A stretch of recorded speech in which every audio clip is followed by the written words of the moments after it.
give me just a moment to get this started. Okay, so we are going to record this today. My name is Sheena McFarland. I'm Director of Marketing and Communications for the David Eccles School of Business. I'm joined here by Nate Zwart, who is Associate Director of Student Services for our SMP programs, our Specialized Master's programs. And Danny Wall will be joining us shortly as well. We've got some technical difficulties, but we're working on getting him access to this, and we will have him join us. And he is a Specialized Master's Program Director and also a faculty member within the programs. And so I think that will be really helpful to have his perspective. Sandra has asked, says we're all on mute with videos off. The Zoom looks different from others you've been on. This is a webinar rather than a normal Zoom meeting, so this is probably a little different from what many of you are accustomed to. But let me kind of walk through how the format of today is going to go. I have a slide deck that I'm going to walk through some information and make sure that we have trying to answer some questions proactively. And then you'll see at the bottom of your screen a Q&A button, and if you will click on that to ask your questions, and feel free to ask them as I'm talking, you will be able to see, we'll be able to see your questions, and then after I'm done presenting, we will open up questions and start answering them as best we can. I do want to make sure that we are very transparent about the information that we have. We do have some information that we're going to share with you. We may not have all of your answers to all of your questions, but today's event is twofold in that we want to try and answer as many questions as we can right now. This is the first part of a two-part webinar series. We will have a second follow-up on July 15th, and I'll share information about how to register for that at the end of this slide presentation. And we will hopefully have answers that we can't answer today for you on July 15th. So please do keep asking questions and keep those going. And if we aren't able to answer them, we will get back with you as soon as we can and have that information ready for you on the July 15th webinar.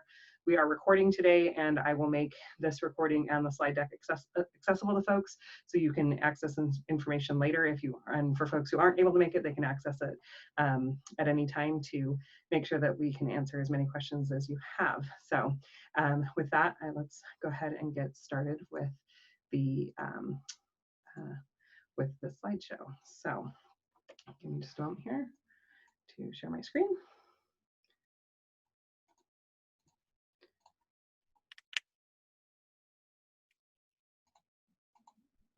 All right, so here is this deck. So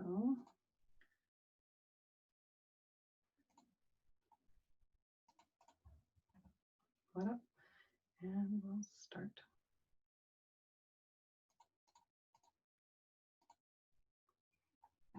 All right. Nate, are you seeing this? Oh, yeah, I think hit swap displays. That one? Working? And now it should, yep, okay, there great. You go. All right, here we go. So, all right, so campus will be open fall 2020. That is the plan at this point. I do want folks to know that registration for classes is currently closed and it won't reopen until July 1st. There is a 3-week stop in registration as the campus is trying to prepare for that fall opening and making sure that we have the class schedule updated with the different types of instruction and making sure that we have room for everyone and all the classes we want. We'll get into that in more detail, but I do want you to know that if you have been trying to register for the last little bit and haven't been able to, everyone is in the same boat. Nothing is broken. That is on purpose. But after July 1st, you should be able to get back in there and you can see what your class schedule looks like. And I'm going to go in a little bit here through the 4 types of instruction, and you can see what kind of classes your instructors have indicated that they'll be teaching this fall. So we will talk more about that as we move forward. But just wanted to let you know, if you've been trying to register and haven't been able to, that is perfectly normal. And we are just trying to pause to give the scheduling folks some time to update the campus schedule. But we are preparing to allow for in-person instruction, and we're always maintaining that focus on the health and safety of our students, faculty, staff, and community. We're really here to make sure that we are reopening campus in the safest way possible while ensuring a really great academic and educational experience. So please bear with us as we go through that. It means campus this fall is going to be a much different experience from what you might have experienced in the past. So we will talk about that today as well. And I just want to really emphasize that we all need to make sure that we are thinking about flexibility during this time. The University of Utah, the country, the world has not dealt with a pandemic like this in the modern age. And so we're all working to adapt and ensure safety as much as we can. And so we know that we need to be flexible.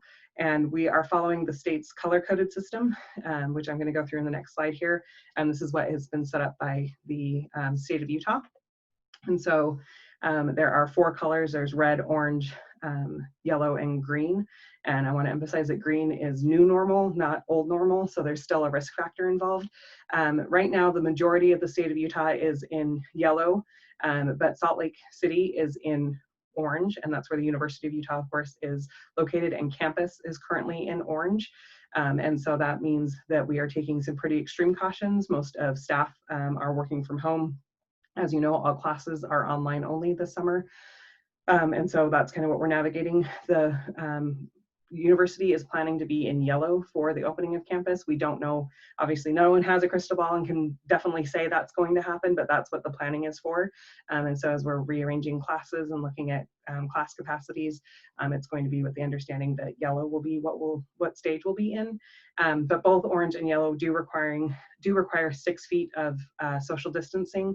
And face coverings are going to be required on campus this fall as well, to make sure that we are helping to stop the spread of coronavirus.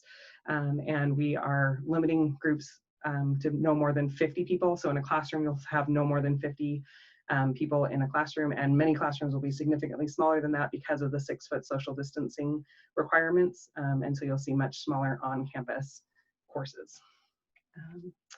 All right. So the University of Utah also has modified its calendar.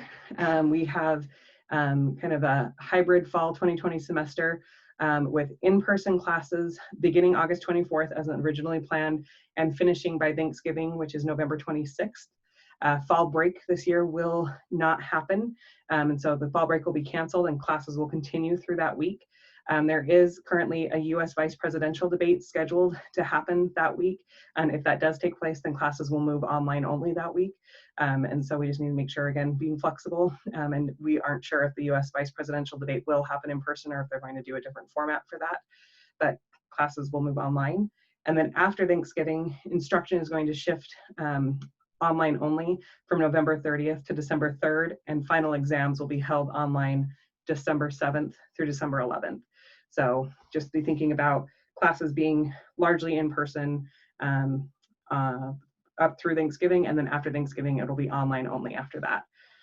And so this shift is, we're following many of our national peers with this and following, of course, the advice from U of U health epidemiologists, the state epidemiologists, making sure that we are trying to avoid the situation where a bunch of folks go home for Thanksgiving and then come back after having traveled on airplanes and buses and everywhere else that you go, meeting with a whole bunch of people in other states and then coming and bringing back the virus to campus. So we're hoping that if folks go home for Thanksgiving, they can then stay at home for the remainder of the semester.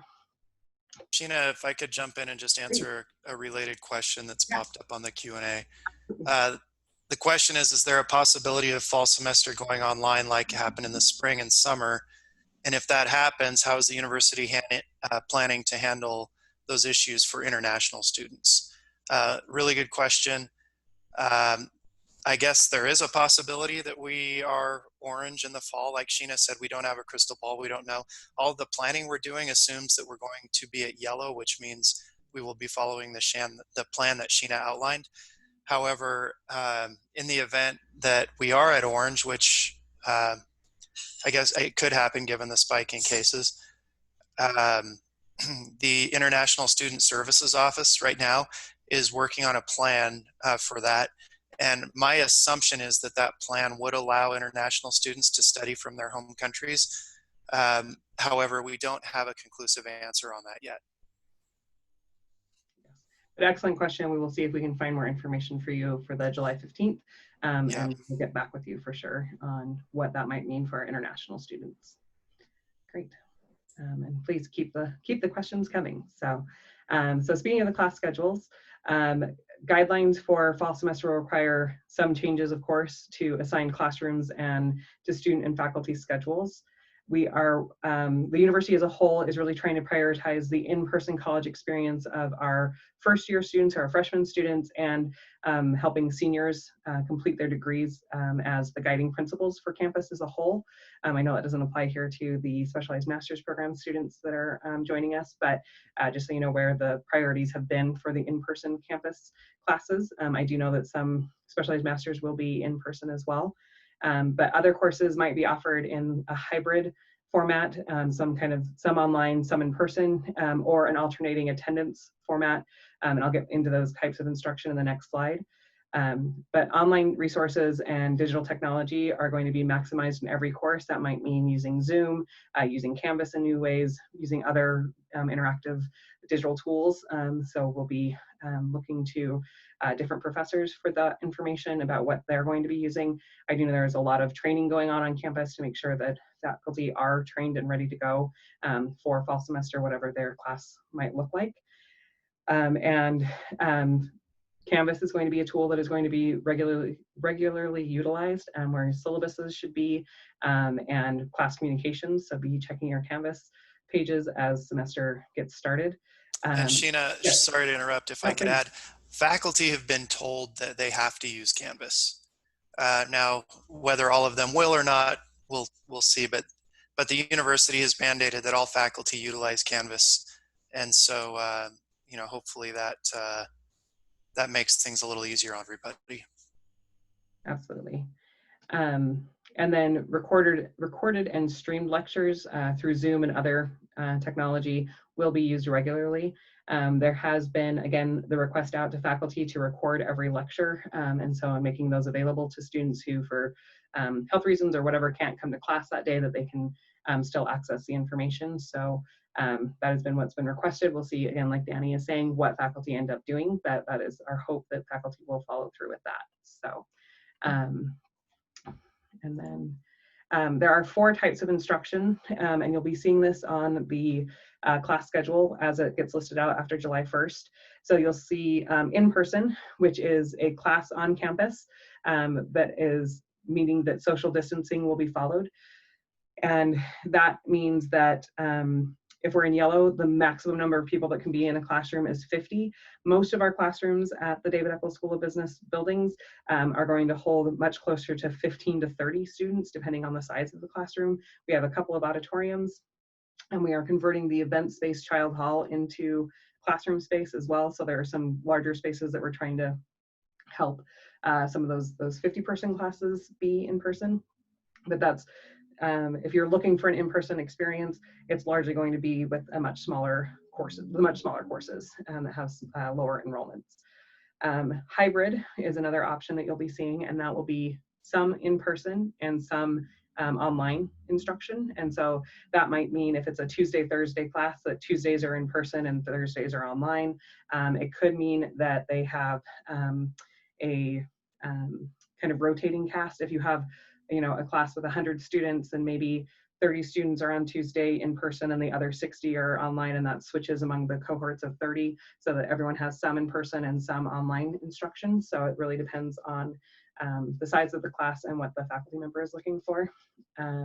There's also something called IVC, which is interactive video conferencing.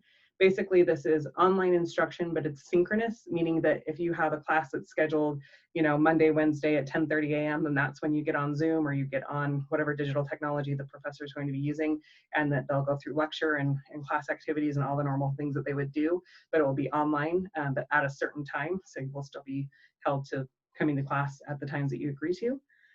And then lastly, there's just online courses, and those are asynchronous online courses, which means that you'll register for that class, but you'll have more time to do it on your own time. I'm sure there will be assignments due on certain days and tests on certain days, but you don't have to be there, you know, Monday, Wednesday at 10:30 a.m. kind of thing. So hopefully that makes sense for the 4 types of instruction that we are planning to have for fall semester. Let's see, and yes, so moving on from that. So physical distancing is going to be something that if you're on campus, you'll be experiencing. We are creating signage to help guide students, faculty, staff, and community members on where to be. You'll see in hallways and in stairwells, we'll have one-way directional, you know, up is on the right and down is on the left, or however that might work. There'll be clear signage, and we will require 6 feet of physical distancing among people. And so that means that's also in the classroom. And that also means that wearing a face covering is going to be important. We have ordered face masks, washable cotton face masks for our specialized master's students, so you will have access to those. It's largely going to be kind of one per student, so after that it's up to you to make sure that you have something, and if a face mask isn't comfortable, you can use a scarf or a gaiter or a bandana, other things that are face coverings. And again, just to be clear, face coverings prevent the spread to other people. That does not necessarily mean that they're protecting you. This is not personal protective equipment that you'll see medical folks wearing. So the point is to make sure that you aren't spreading disease to others if you happen to be a asymptomatic carrier or something to that effect. So, but we are requiring that, and the face mask will be, or face coverings will be required outside if 6 feet of distancing isn't available in outside. So you're going to see a reduction, of course, in in-person events and that kind of thing as well. We will be providing hand sanitizer and wipes in every classroom. At this point, the idea is that students will be given a wipe as they walk into class and go to their area where they're sitting, and wipe down their desk and chair to make sure that that is sanitized for them. And again, we are working on space planning with the registrar's office, and we will have the new schedule out and available after July 1st. So if you are needing to still register for classes, that's when to do it. Or if you are curious about how your classes might have changed or what format they're being offered in, that is when you'll be able to know more about that. All right.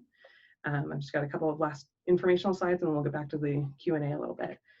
So an important web address for you to know is returntocampus.utah.edu. There is a lot of constantly updated information here from the University of Utah as a whole that will talk about everything from face coverings to social distancing to what to expect when you come back to fall. And that is geared towards students, faculty, staff, and general community members. So feel free to explore that to get answers to questions as well. And then also, as I mentioned at the top of this, we are holding a second part of this webinar on Wednesday, July 15th at 11 a.m. And feel free, please, to register for that at eccles.link/grad-fall.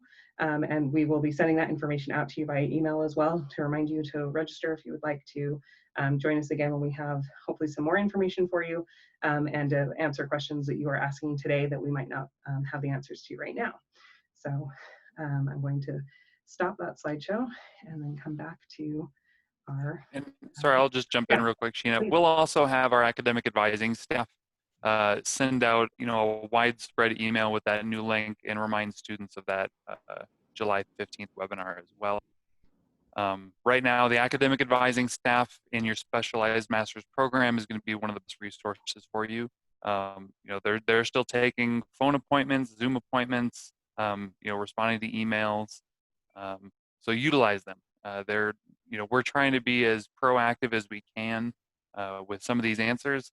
Like Sheena mentioned, right now, it's kind of an ongoing, ever-evolving situation. So we're trying to get as much information as we can and get that out to you all in an orderly fashion. Absolutely. Let's see, and I am seeing a question that Danny answered about labs this fall. There is social distancing being enforced in labs, but they are trying to do in person as much as they can, as many labs do require, physical manipulation of ingredients or whatever you might be working with. And so we will get more information for you about what that might more specifically look like, but I do know they are the campus is trying to prioritize in-person access to those labs. And Sheena, if I could add to that one, I know that the answer that I typed was a little bit short. Business labs are different than some of the scientific labs. And so the university's policies that they're looking at I think they're more geared toward labs where, what you imagine a scientific laboratory where perhaps medical research is happening. Business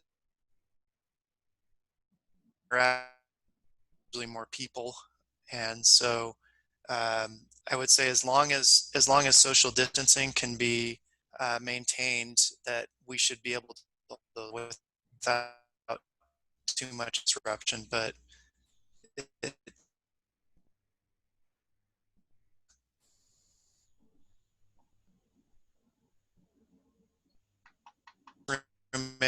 is, and how many people have registered for that.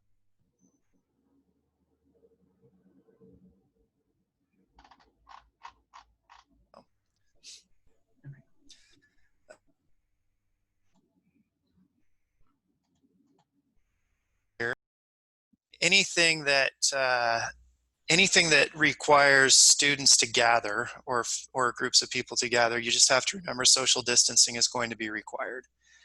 And so for your group projects, if you can, if it's the class that I developed for fall, for example, students work in groups of 2 and on projects, I would imagine that those would be relatively easy. However, if you have projects where you're in a group of 5 or 6 or more, your typical breakout room or conference room may not be large enough. You may have to meet somewhere where there's maybe a classroom or a larger conference room, or perhaps you correspond via Zoom. In terms of networking, I'm involved in a lot of professional organizations. All of those have gone virtual. And some of them haven't been very successful at it. So my opinion is that networking will be impacted negatively. Now, for you as students, you can still have good networking opportunities. I'm going to give you guys a pro tip here for joining the webinar. All of you should be informational interviewing with professionals.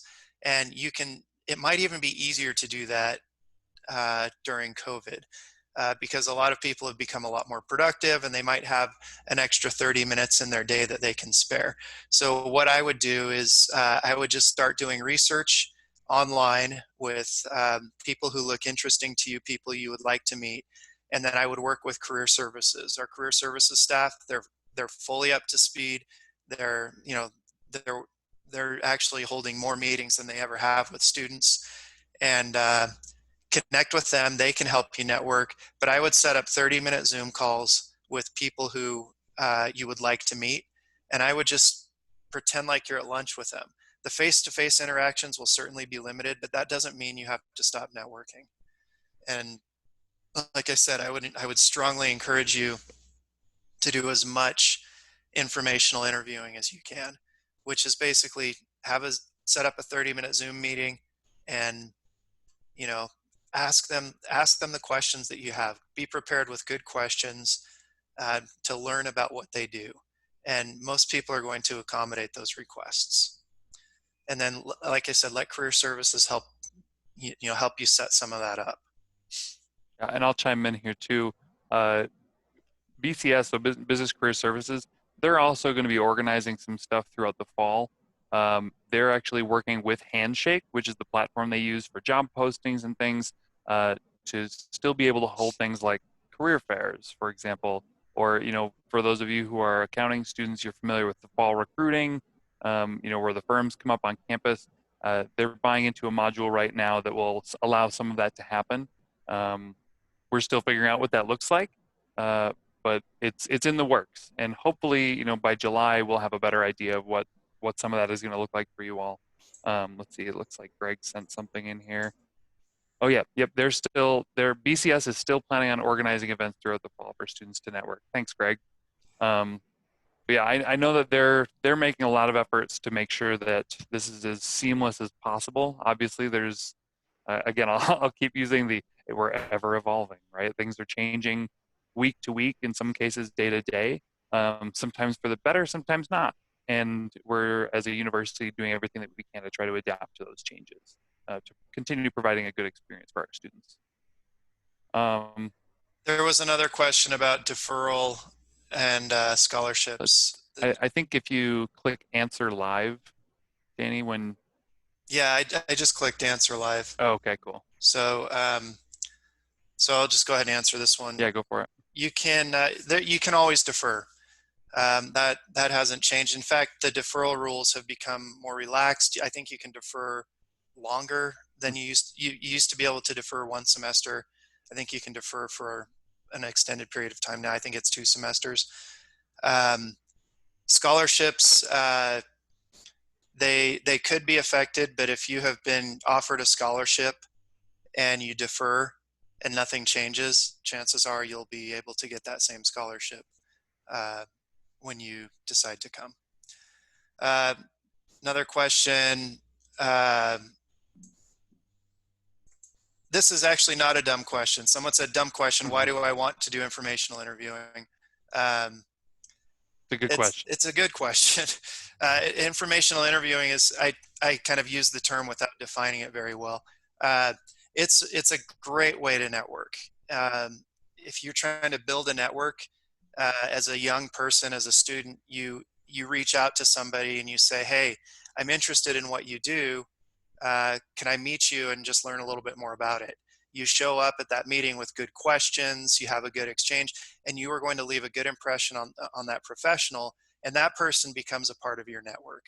Now that person is an advocate for you, they're in your court, and what we've seen happen over and over again is students who actively informational interview, let's say by the end of 2 semesters, you've done 30 informational interviews. All of a sudden you have 30 people out there who are, you're on their mind. And one of those people will have lunch with one of their, well, back when we could have lunch, one of those people would meet with one of their friends or associates, and that person would say, hey, I'm looking to hire someone. Do you know anybody? And your name will probably come up. And so one, it's a great way to build your network, but oftentimes it can lead to employment opportunities. And, we just encourage you. It's a non-threatening way to get out there and kind of put yourself out there. And it shows that you're interested in their specific organization as well. Right. If you've done your research and you're coming prepared with solid questions, not only does it build that good relationship with them, but it shows like, oh, this is a person who has interest in our company. They've done some research. They know what they're talking about, and they came prepared. That does a lot of really good things for you. Yeah, and I would encourage you to don't ask them for a job. It's implied that you're looking for a job. They know that. You don't have to ask. Anyway, that's why you should informational interview. And then another question, Sheena, I'm going to kind of pitch this one your way. Are each of the classes going to have each of the 4 types of instruction offered? That's an excellent question. And the way that the schedule is being set up is that it would be one of the 4 types of instruction will be offered per class. Again, recognizing, as Nate has said, that we are having to be in an ever-evolving situation, and so it may switch partway through. If it's an in-person class, it may end up being more of a hybrid or an online class. But as the schedule comes out, it should clearly indicate one of the 4 types of instruction that is intended to be used this fall, all things being stable. So. But we also understand that lots of students have different circumstances, so I would anticipate a measure of flexibility from faculty. Sheena, correct me if I'm wrong, but classes are supposed to be recorded, right? Yeah. And those recordings will be posted on Canvas. And so in addition to that, there was another question about class materials. My understanding is that faculty, and I am faculty, I've been told this, all class materials are going to be posted to Canvas. We are trying to, there are several reasons for that. 1, people who aren't there need access to it, but 2, we're trying to limit paper as much as we can, and the handling of paper. We see the handling of paper as a good way to spread the disease. So, so if you're not able to come to class, don't worry, the materials will be posted to Canvas along with recordings of the class. However, if you're in a class that is synchronous, I would strongly encourage you, even though it's going to be recorded, I would strongly encourage you to attend the class synchronously, which means you're in class with your classmates while it's happening live via Zoom. And the reason we strongly encourage that is that way you can engage, you can interact, you hear the questions. I think, you know, that will certainly be a good way to enhance your learning opportunity. The reason for that is, you know, live classes have not been built on our online platform. They're, you know, they're designed to be in person. And so if you can be there in person or via Zoom, that's what we would strongly encourage. So, all right. So It's also more immersive than sitting and watching an hour and a half long lecture that you weren't a part of. You know, sitting and trying to watch that video at a later time. If you're able to, it's way more immersive. Let's mark that one as answered. Yeah, I've actually screwed these up a little bit. It's okay. You just There's click the answer live, and then when you're done answering, click done. So and I'm going to answer. I'm going to answer that. Will the tuition be affected or changed if classes move to IVC or online? I don't know. Tuition. So yeah, I can break that down a little bit more. But tuition will not change. It's all the fees that there might be. You know, they might find a way to change some of those fees, but I can't guarantee that. I actually. Unfortunately, we don't, at the business school, we don't set tuition and we don't set university fees, and we don't have a lot of control over that. That comes out of the president's office. I know that's not an answer that you were looking for, but that's an honest answer. So. And it looks like there was another one of those questions about fees, so I'm going to count that one as answered as well. So let's see. The 14-day quarantine question when international students arrive in the U.S. So in the U.S. right now, the quarantine laws are established state by state. So there's not going to be, well, I shouldn't say there's not. I don't think there will be a blanket, you know, quarantine that covers all 50 states, a blanket rule. For example, right now, when you come to Utah, you do not have to quarantine for 14 days. But if you were to go to Montana, for example, you do have to quarantine for 14 days.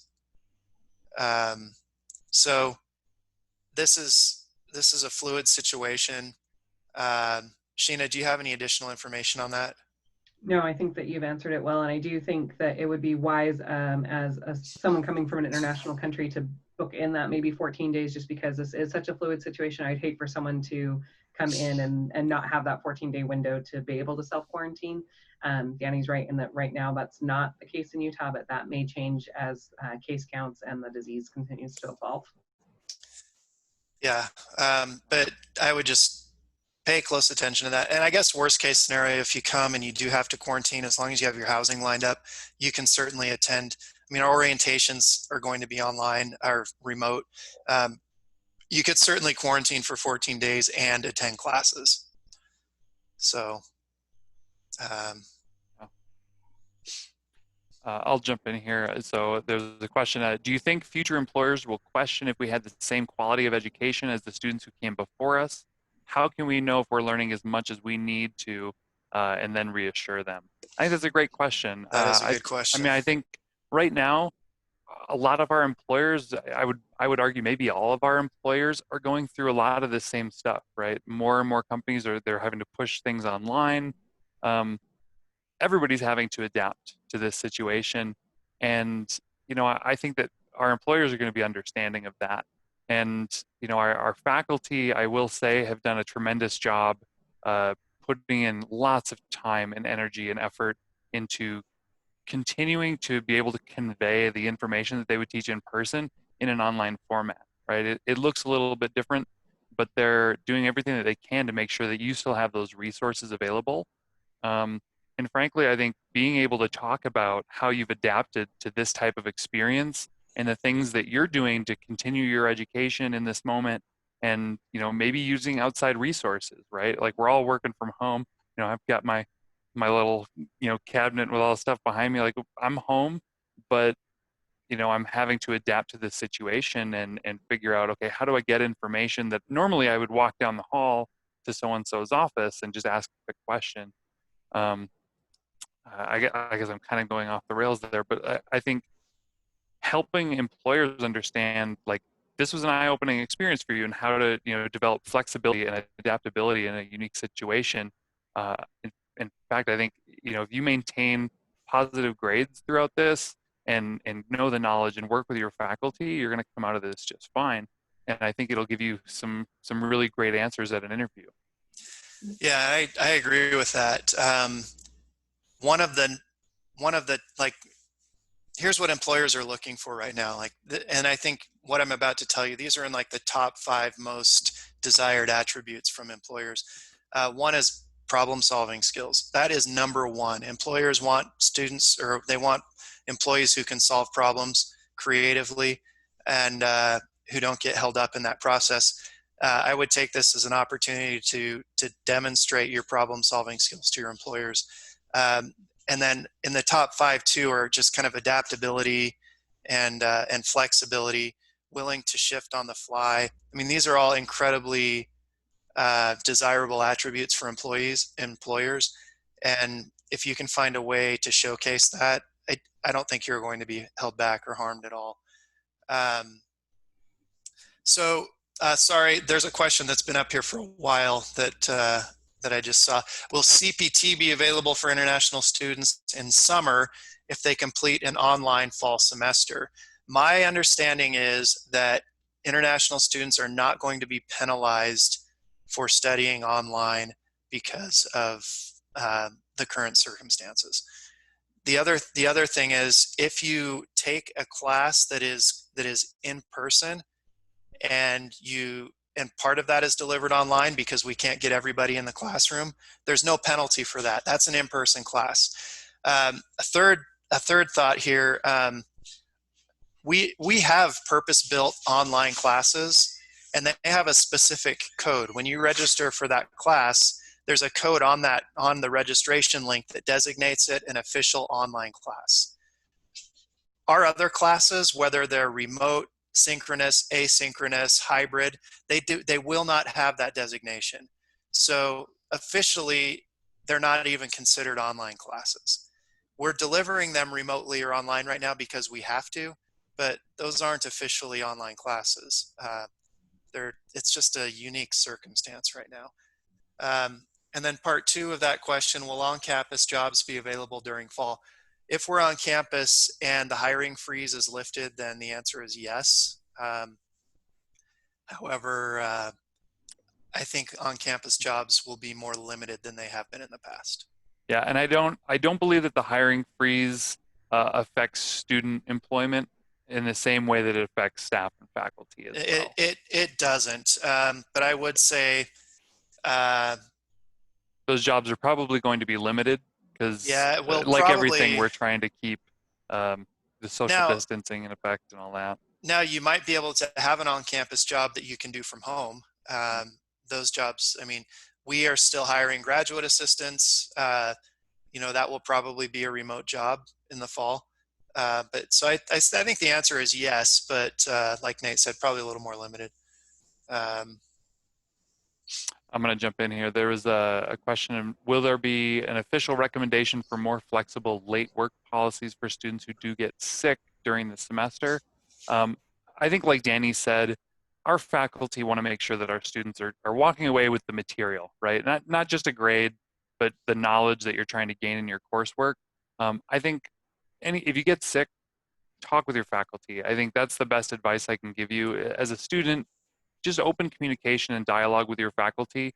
If you end up sick and you're out for a week or two, make sure that they're aware of that, and don't come at the end of the semester and say, I got sick, back in the first half of the semester, and I'm 2 weeks behind. I think the earlier that you can notify, any party that would need to be notified, the better that's going to look. If you're coming to a faculty at the very end of the semester saying, hey, the first 2 weeks of the semester I was sick and I was out and I didn't turn in that assignment, can you give me an extension?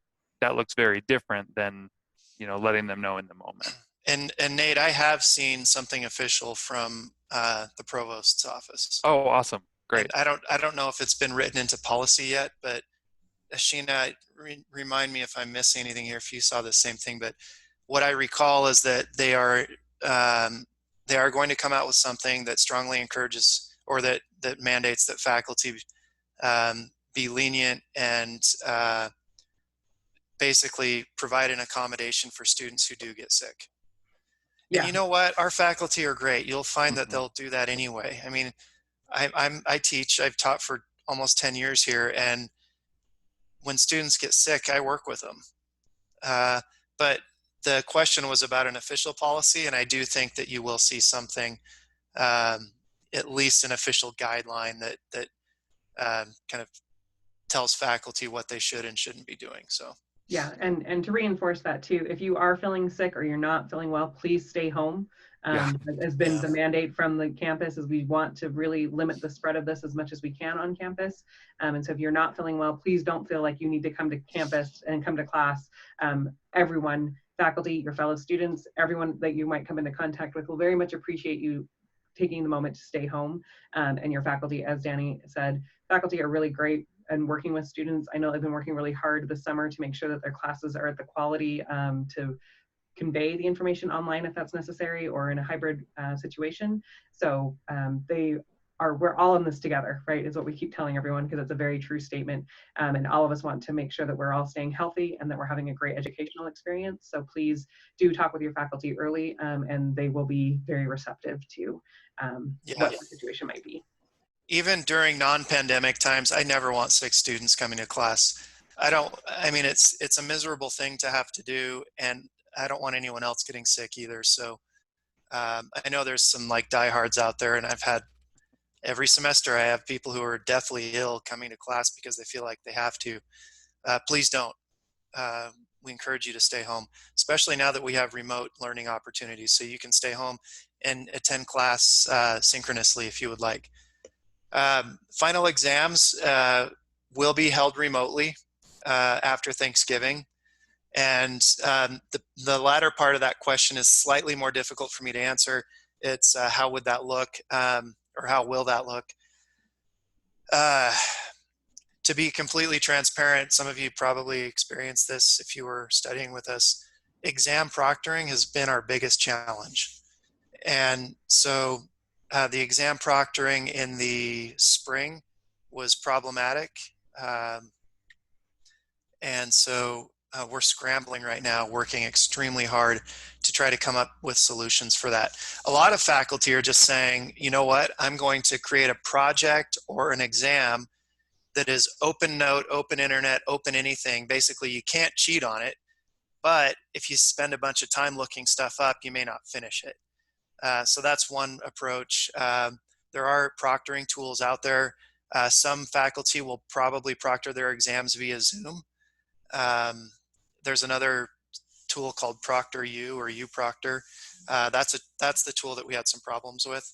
But right now, just trust that faculty are,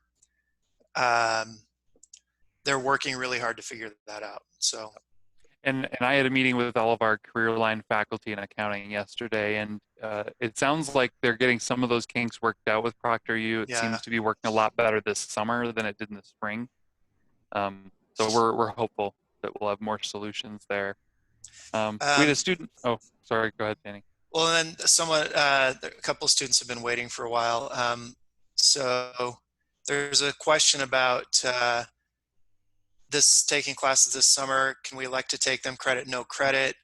Will they count toward our degree? Will grading go back to normal in the fall? I know summer is credit, no credit, optional. I don't know the deadline for that, but I don't think it's passed yet. I can look that up. Nate, you probably know that better than I do. I don't off the top of my head. I wanted to say it was early July. Yeah. And if you take a class credit, no credit, it will count. Those credits will count towards your degree. They will not affect your GPA. This is actually something that we wouldn't mind counseling with students a little bit more on. Yeah. A lot of students in the spring elected to just get credit rather than to get a grade, and because they were worried about their GPA. there are consequences to selecting credit, and those consequences will likely be reduced just because everyone knows about COVID. But you know, if this is the last degree you're going to get, I wouldn't worry too much about it. But if you're looking at maybe doing another master's degree or doing a PhD program or something like that, credit is always hard to interpret on a transcript. When I do admissions and I see a credit grade, I just don't know what to make of it. I wonder, you know, why did you pick credit? Is it because you had a C? So I always kind of assign like a C to a credit grade. Um, but so I would say if you are going to get a C, take the credit. If you're that way, it won't affect your GPA. But if you're in the A to B plus range, Even B, really, like a even B is B, as a grad student, you need a yeah, 3.0 GPA to graduate. A B is a 3.0, you know, yeah, even a B GPA. minus. I mean, I just, uh, you know, Let me jump in real quick, Danny. yeah, The please do. best advice that I can give you is chat with your academic advisor, Yeah, good because point. Eh? because your advisor can pull up your whole course history, and they can work with you to say, okay, what is your current GPA at? And we have GPA calculators that you can plug all this stuff into and figure out, okay, if I take credit in this class versus, you know, taking a B minus, you know, which is what I think I'm going to get, we can help you determine how that's going to impact your GPA either positively or negatively, which is important, right? You need to get a decent GPA to make sure you can graduate. But like Danny's saying, if you're at an A minus and you're just, you know, worried, you know, like, oh geez, I don't know what the semester is going to look like, talk with your faculty and say, hey, I'm concerned about what my grade is going to look like. I'm considering opting for credit, no credit. Your faculty have a good idea of how you're doing in their course. Those are going to be some of the best people that can kind of counsel you on, you know, does it make sense for you to switch? In the spring, like Danny mentioned, we had a ton of students who opted for credit, no credit. And on the back end, they don't see whether you've opted for credit or no credit, anything like that. They issue you a grade. Maybe that grade's an A, B, C, whatever. As long as that grade is above a C or a C minus or above, it'll show up on your transcript as credit. We had a ton of students who, you know, ended up with credit when they could have had an A minus in a class. And I think sometimes it was done out of uncertainty or fear or whatever. And if they had just talked with their faculty or an advisor and just said, hey, what should I do here? Uh, you know, I think we could have talked them off that ledge. Yeah, And then, you know, their GPA would have been affected very positively. yeah. I'm not Thanks. seeing the date on the registrar's website for what the summer deadline is. I'll keep looking Last for that. semester it was late It in the was, semester. It yeah, was it during was. the second half of the semester. So, and in terms of will we do credit, no credit in the fall, I actually don't know if that decision's been made yet. So, all right. So next question, worst case scenario, all classes have to be moved online for fall semester. International students stuck in home country taking classes online from his or her home country. Will that affect OPT or CPT? And they're referring to this 2-semester rule. My understanding is that our International Student Services Office is actively working on a solution to this problem right now. What we would like to see happen is that it would not affect your OPT or your CPT eligibility, but we don't have a conclusive answer on that right now.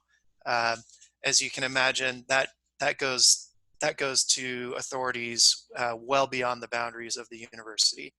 The federal government is involved in this, and so we're trying right now to come up with a solution to that, but we don't have one quite yet. I'm gonna jump in real quick, Danny. On the registrar's webpage, like if you go to academic calendar, it looks like they've updated that last day to elect for credit, no credit. Yeah, Nate, For Lauren just posted to the chat. Oh, thanks, Lauren. Awesome. Yeah. Yeah, so it depends on if your class is a full-length semester class or if it's a first half or second half. But I would direct everybody, if you're curious about like what the deadline is for that credit, no credit option, refer to the academic calendar. And all those dates look like they're updated. They've included the last day to reverse your credit or no credit option there as well. And then any training that professors are going through to make Zoom classes more interactive, especially if you are more reserved or shy. That's a great question. Um, I have been in meetings with faculty who are actually very concerned about this, for especially students who aren't necessarily interested in speaking up. So I'll answer it two parts. One, there is literally weekly training happening for faculty. The business school has its own online production studio. They are offering training. And then Central Campus has a full group dedicated to teacher training.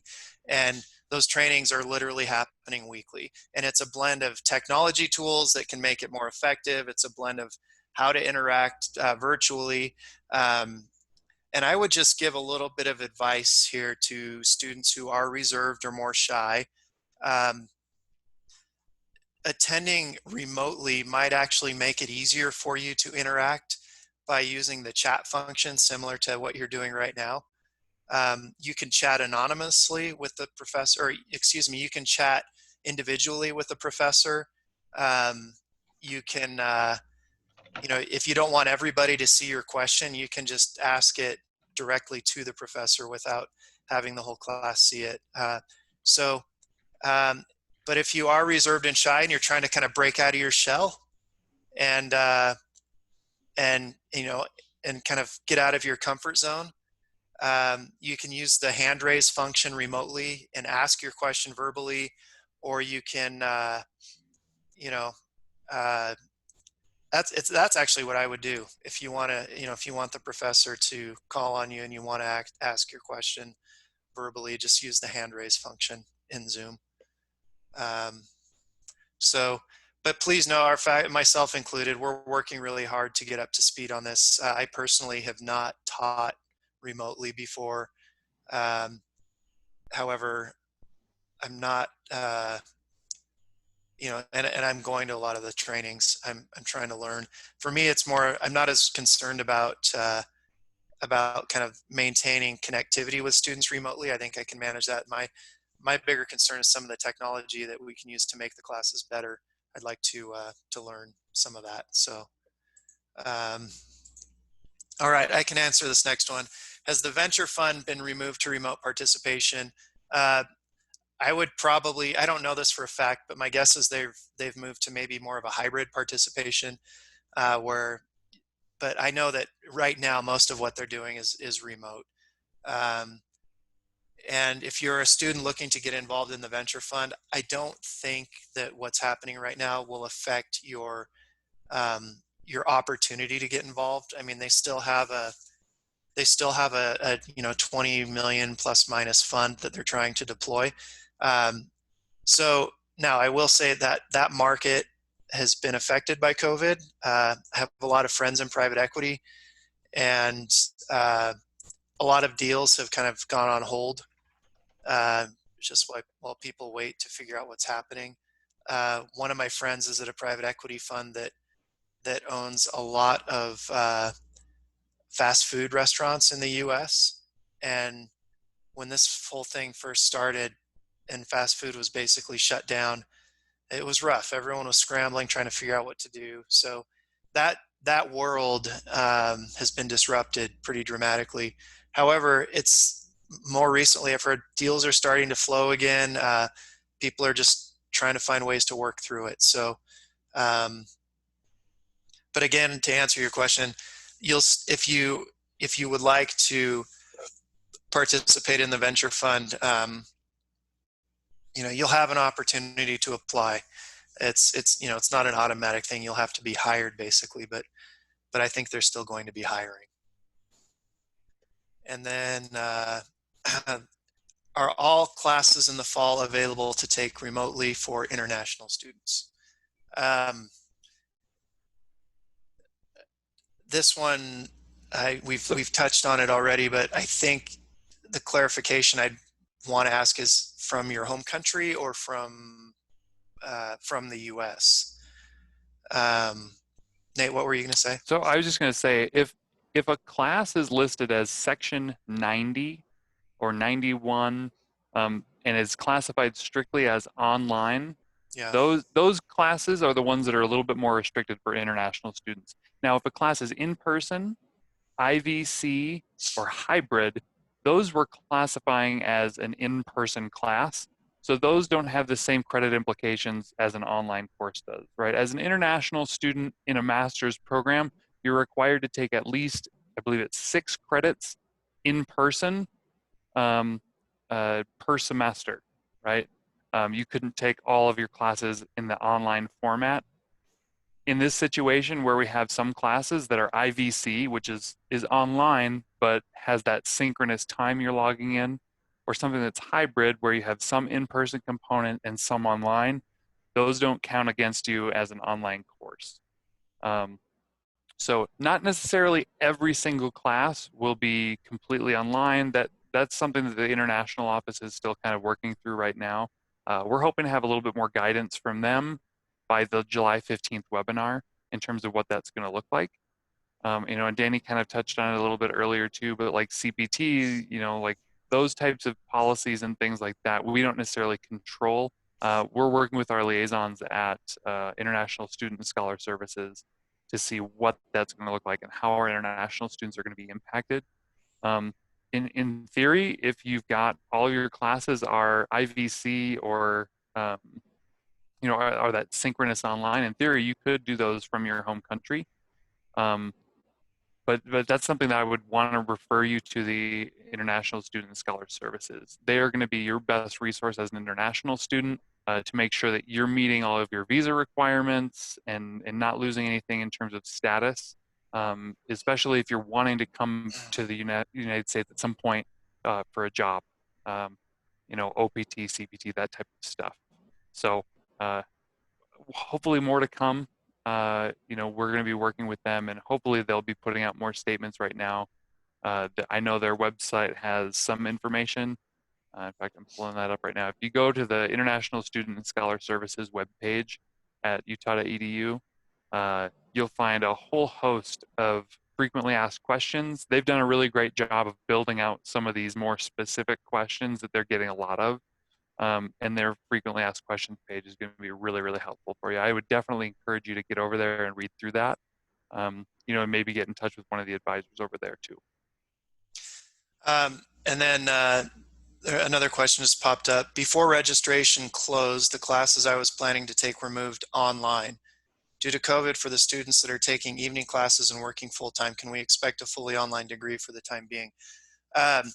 Back to what Nate just said, I know this sounds bureaucratic and it's a little bit confusing, but we have classes that are designated as online classes. There are those 090 or 091, I think, designated sections. Those classes are produced in a studio and they're completely asynchronous online. If your class was moved to that type of format, then for that semester, yeah, you'd be fully online. However, these other classes that we're talking about, the synchronous versus asynchronous versus in-person, we're not actually categorizing those as online classes. Those are different variations of in-person classes or remote learning. Now, this hasn't been released yet, but we are working on full online degrees. I don't know what program the person who asked this question is in, but we are working on full online MSIS, MAC, and MSF programs that we will be launching for fall. So if you're interested in going full online, that opportunity will be available. However, space is limited and courses are limited. So if you do the full online program, you won't have access to the full suite of electives. Let's see, it looks like there's a little more clarification here. Yep. Okay, so these classes were in person before COVID. My assumption is that they're probably remote. We have moved our, in the MSF program, we moved our advanced corporate finance class completely online for fall.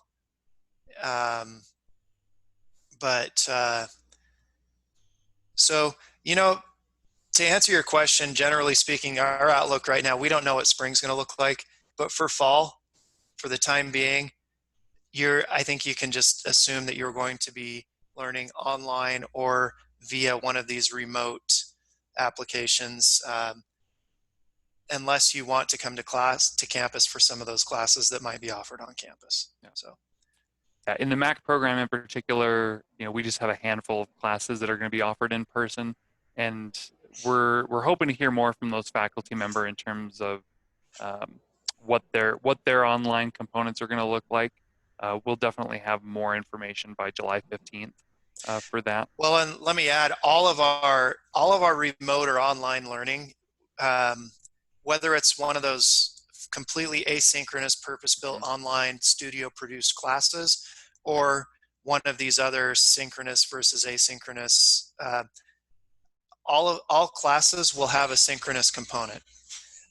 So faculty will likely host like a weekly webinar where you can get online with that faculty member and interact via Zoom live.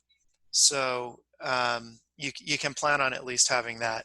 If you are looking for that kind of full-blown asynchronous flexibility, and you are working full-time, you may want to reach out and talk to us about one of the online options that we're developing. But again, classes in those programs, the electives in those programs are more limited than they are in the live programs. So. Absolutely. All right, well, it looks like we have answered all of the questions that have been put forth, and thank you so much for everyone who has been asking questions and for everyone who attended. This was incredibly helpful for us to understand what questions you have, and I'm hoping that it was incredibly helpful for you to get answers to these questions. I have put in the chat the link to register for the July 15th webinar, and that will again be recorded, and we will share that out after July 15th as well for the folks who can't make it at that time. And we are recording this one, and we'll have this sent out to you as well and accessible, so you can access this information and the slide deck to get more answers. But thank you again so much for coming, and I think with that we will close the session. Thanks everybody. Thanks everybody. Wash your hands. Don't touch your face.